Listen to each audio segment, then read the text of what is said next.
Alright guys, welcome back to Strong Successful Male. So for today, I'm going to go over an email that was sent from a subscriber. This is from a guy, he is in his 50s, he's been married for like 30 years, good marriage, all that. And he shares a story about events that happened before he got married, when he was a young guy, a bachelor in the military, and he got to see firsthand just how the gals can be unbelievably sneaky, deceptive, and cheat on good men for guys that they saw as a Chad, as a catch, that type of thing. In other words, this guy. And he's not trying to toot his own horn, he's just showing reality for what it was. And that'd be a good one to go over here, guys, a refresher to show you what happens out there, how you have to be careful. And for any newcomers that are here that think I'm a little too harsh or something like that, this story will back up why I share the stories I do, preparing men, making guys be aware of what can happen. And I might add, this is about events that happened 30, 40 years ago. Now it's a lot easier to cheat with things like social media and stuff like that, and the way women can communicate, or guys that are cheaters that can communicate, and all that type of thing. Not to mention, we're in Sodom and Gomorrah 2.0, as I call it. And for the rest of you guys that have been around the block, maybe been cheated on, or, any number of things, this will only reinforce what you already know. And why maybe many of you guys no longer do relationships, or you no longer want to get married, or hell, you don't even date. So that starts off, he says here, SSM. Thanks for covering my story a while back. He shared a story a while back. I'm the guy who never wanted to be married, but one day I looked up and I had been married for 30 years. My main point was that men must be super selective. My last point was that your average woman cheats at a much greater rate than the average man. This one, if it makes the cut, speaks to female deception, women initiating, cheating, some of them quite boldly. Yeah, they do cheat at greater rates. But isn't it interesting that the narrative out there makes it like that men cheat way more than women? Like way more? Think about all the songs you've heard by female artists about guys that cheat. Or in the movies, or in the shows, the media, you get the point. As a reminder, I'm one of many outside children of a super Chad. I'm in my late 50s, bald, 6 feet tall, and proportioned 230 pounds. In his previous story, he said his dad, who was the super Chad, I think he has like 8 siblings, that the father spread his seed around so much, and this guy he hated his dad. He says a total lowlife. I'm listening to SSM, and I realized I married a woman who had never been without structure. She lived with her parents while going to college. Her father was a 6-foot-tall man, mean-looking factory worker who ran the house. She moved from his house into my house. There was an opportunity for modern-day carousel riding, just something for all to think about. Well, let me backtrack here. I'm going to guess that, yes, your wife was one of the rare good ones, and good for you, and good for her, and all that. But just because a guy might think that a gal never has any time to step out, many guys have been proven mistaken. They can be very good at finding ways, finding time. Just be aware of that. And guys that are cheaters too. It isn't just the women. It says here, as a college sophomore, I lived in a dorm and started hooking up with Claire, a girl I met in the cafeteria. When the sun went down, we hooked up outside in public places and in a few professors' offices, but never a bedroom, house, nor any bed. Professors' offices, huh? Claire kept inviting me to meet her housemates, 4 other black college women from the same Midwestern city. I eventually stopped by one night after class. I was dumbstruck by one friend, Monica, was an ebony-skinned beauty with a thickish girl next-door body and pretty face. He says, I'm not a breast man, but hers were unbelievable. They were more than large, but not unsightly. In the most dickish move ever, I found myself getting too friendly, and she shot me down. So you were hooking up with the one girl who obviously sounded like her friends with benefits, and now you're going for one of her roommates. Well, it's not like this girl was your girlfriend, but even still. Then I noticed another friend, Denise, who was the prettiest, shooting at me hard. She had an interesting round face, Disney eyes, and a balanced next-girl figure. Here's the thing. Claire, my hookup, big-breasted Monica, and gorgeous Denise were longtime friends who graduated high school together. Denise may have been my second unintended dick move, but Claire and I weren't in a relationship. Denise wasn't going to let friendship stand in her way and grab me as hard as she could. Women will walk over everyone to get what they want. So a girl who's your hookup friends with benefits, even though she's not a girlfriend, introduced you to her roommates and friends, and now her roommate friend from high school is going after you. Guys, it has happened to me. It's happened to many of you, I'm sure, where you've had gals that have turned on their friends for you because they want the guy. That happened to me in high school when I was 16. They do that. So I started living with them and almost never went back to my dorm. Those women fed me and washed my clothes. Denise buttered my bread. I never touched Hookup Girl again, although she tried repeatedly. So you're there in the house with a bunch of chicks. Personally, that's my idea of hell, but you obviously enjoy the most of it because you were hooking up at least two of the gals in the house, and they cooked for you and cleaned for you.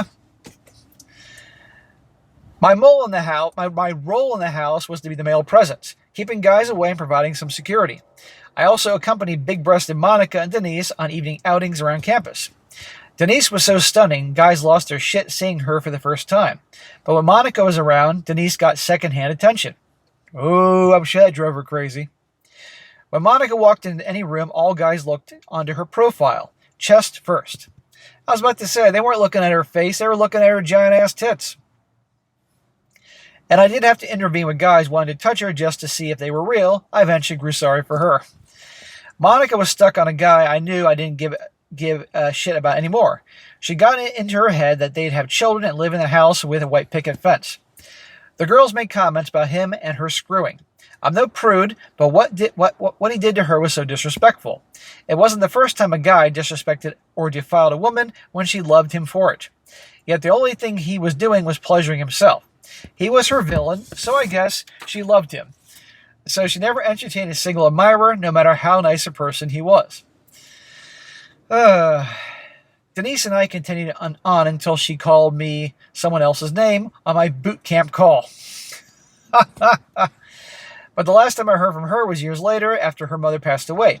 We were both married, but she had her husband, and they were experiencing reproductive challenges. They adopted, but were desperate to have their own. She asked me to help, and you know what that means? My answer was no. Really? She wanted you to help in that department? She told me big-breasted Monica had multiple relationships, but never the guy she chased. Claire, my former hookup, married and had 1 million kids. I finally told Denise I lost it for her when she called me someone else's name on the first call from boot camp. Her reply was, oh. She said she and the guy just had lunch. I told her whatever, but she broke the spell. Yeah. Fast forward to my 40s on active duty. Okay, at this point you're married. A divorcee I'll call Marianne was newly assigned to the same team. She was an exotic-looking native Pacific Islander. For a similar appearance, look up Olivia Munn before plastic surgery. Marianne was quirky and exuberant with multiple undertones of crazy. Hot crazy scale, huh? She was a pleasure to be around. I may have been 15 years older and thought of her and treated her like a professional little sister. I hate fitness classes, but gave in to her repeated invitations to one of those classes she taught. It turned out that she was overall the best instructor I'd seen. Her classes were always full. I know it's a stereotype for guys, but really is true. I never had any interest in going to any fitness classes except for martial arts. And when I was in kickboxing and Krav Maga, that's the only class environment I'm going to do for fitness. Other than that, just like most guys, we're doing our own fucking thing. But whatever. One day I brought a friend along to her class. Steve is white and a few years younger than me. After class in the locker room, he told me she was cute. I teased with that and refused to tell her who said it. She kept asking. Months later, she came to my office and said I knew who she was dating. I never thought about it, but it was important to her that I meet her mystery man. So I went in, and sitting right there was Steve. What the fuck? A married man. I knew he and his wife had been looking to purchase a bigger house for their 2 growing boys. So this chick, is deliberately dating a married man. See the point in this story, guys? I'll be damned if Steve had already moved in with Marianne. Steve and Marianne credited me for getting them back together. Fuck that. I didn't have anything to do with breaking up a family. It was awkward, so I went back to my office. Marianne came and told me how difficult it was to find Steve. Since I wouldn't tell her who, among 2,000 guys in our location, she said that she was cute. I'm sure this Marianne chick has dudes all the time after her, but it makes her crazy if she knows there's a guy out there who thinks she's cute, but isn't quite sure. If that's not sinister enough, right there in my office, she told me she wanted me all along. Oh, now she's after you and you're married? So she likes married guys. She reminded me that she kept inviting me off-site for non-work stuff. I remember about 6 of those times. Since I didn't take her bait, she finally reached out to find Steve. Marianne was a pretty woman in excellent shape who swatted guys away. It never crossed my mind that her primary meeting strategy was husband stealing. There are women out there that love to break up relationships and steal husbands. And usually what happens is, once they get a guy that's either in a relationship or married, the second that guy gives in, they're done with them. I had this girl I worked with in a restaurant like 25 years ago who she had her heart broken. She had a boyfriend and he cheated on her, and she turned into what everybody called the ice queen. She was a bartender. And I remember one day on a busy Saturday, Christmas 1998, this dude that was working there named Lou and this other girl named Marianne, interesting, were dating, and Marianne started punching him right there in the kitchen because she found out that he cheated on her with this bartender named Nicole, the ice queen. And the second that happened, Nicole, the ice queen, was no longer interested in him. Then I found out Nicole, the ice queen, started hooking up with the general manager who was married and had kids. And when that got out, she was no longer interested in him and he got divorced. There are women like this that love married guys and just want to lay waste. Be careful.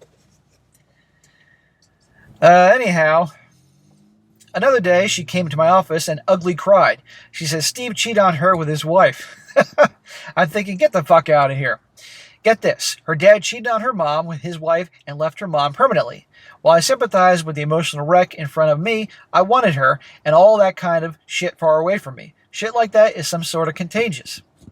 Marianne and Steve eventually married and divorced. I told my wife about how these two got together, but never told her Marianne tried her damnedest to trap me. Yeah, best you leave that out, otherwise your wife will go nuts. I'm all for transparency and everything, but that probably would have done more damage than good. Looking back, I finally realized how much more sinister Marianne might have been. The first time I saw her was in a class I gave to about 30 officers. Hers was the only face I remembered.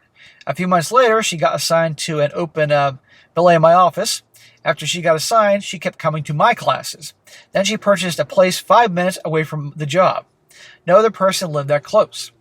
The actions demonstrated by each of the 4 women I've mentioned shows a long-term mindset.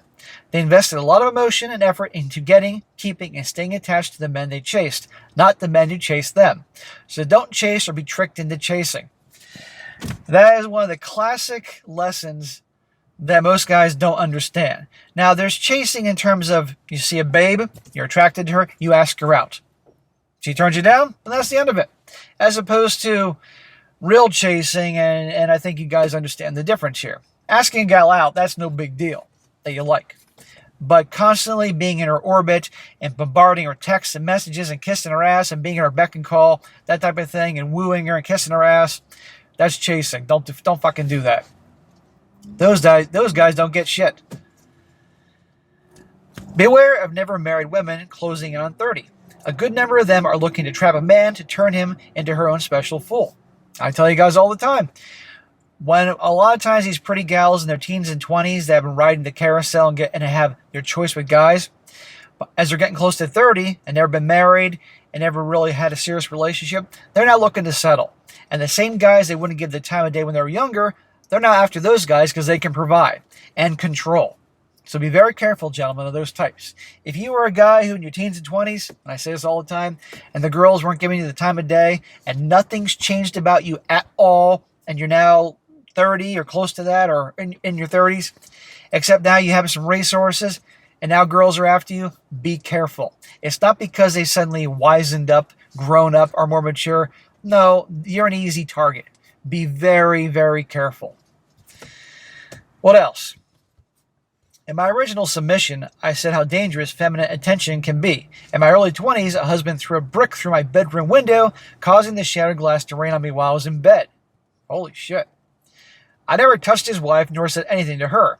In fact, she started the only conversation we ever had, yet somehow I became her husband's enemy. A few months later, I was staying a week with my girl, a pretty curvy bottom blonde with green eyes, in her apartment on a military island. This is obviously before he was married. And one Sunday, her front door opened and a skinny black guy walked in following a heavyset guy. The skinny guy was her husband. I thought this is happening and calmly got ready to deal with whatever came. The husband did a lot of talking. I did all listening and didn't react to his provocations. She'd been my girlfriend for a year and a half. He explained that they weren't even legally separated. Dude, when you were young, you had a girlfriend for a year and a half and you had no idea she was married? What the fuck? Again, he's proving his point here. The housing office gave him a key because his name was on the apartment. This shocked the hell out of me. After he got everything he wanted out of his system, with no rise nor challenge from me, he left. After all that she said she and I went back to fucking like rabbits. I was already prepping to leave when she said these words, put a baby in me, and I never seen or spoke to her again. Well, once you knew she was married or separate, whatever the situation was, you should have been out of there. But yeah, girl tells you, put a baby in me. Run, guys. While on active duty, my crew went for drinks after a conference. I was sitting on a bar stool when an angry Master Chief got in my face about his wife. Oh, God. He was about 55 years old and fading. His super cute wife was also on active duty and looked like she was 30 to 35 years old. The times I came across his wife, she softened when addressing me. Then she silently went out of her way to get me snacks and refreshments. And when I was done, she voluntarily did it again, total submission. Those acts were nothing for me to say about anything about. And she was doing that in that night in front of our colleagues. I didn't know her husband was there until he got in my face. Well, so obviously your dad's Giga Chad ways passed stuff on to you, but you weren't deliberately trying to hurt people. Guys, I've had women hit on me with girlfriends not too far away. It's happened. I've had girlfriends' friends hit on me when I was younger. There were different times. It's amazing to me. Well, it's not amazing to me now because I get it. How ruthless they can be for a guy they want. And despicable. They don't care. A few years later, I was married. One day, the evening news led off with her name. Apparently, what I thought was her ex-husband found her new place. He knocked on the door. As soon as she opened, he attacked her with maximum violence. Uh-oh. Nearing the end of active duty, on separate occasions, the wives of two senior officers grabbed me in public with their husbands standing near, glad I never saw them again. I don't think this guy is tooting his own horn. He's just giving examples of the crap the gals can pull for a guy they like, regardless if they're married or have a boyfriend. Yeah. Be aware, guys. All these serious husband events started with these women initiating and talking follow-up steps to make something happen. I know I'm being slapped to the stars, so I'll admit that 20-year-old me should have been smarter about dealing with women who said they were divorced, or separated.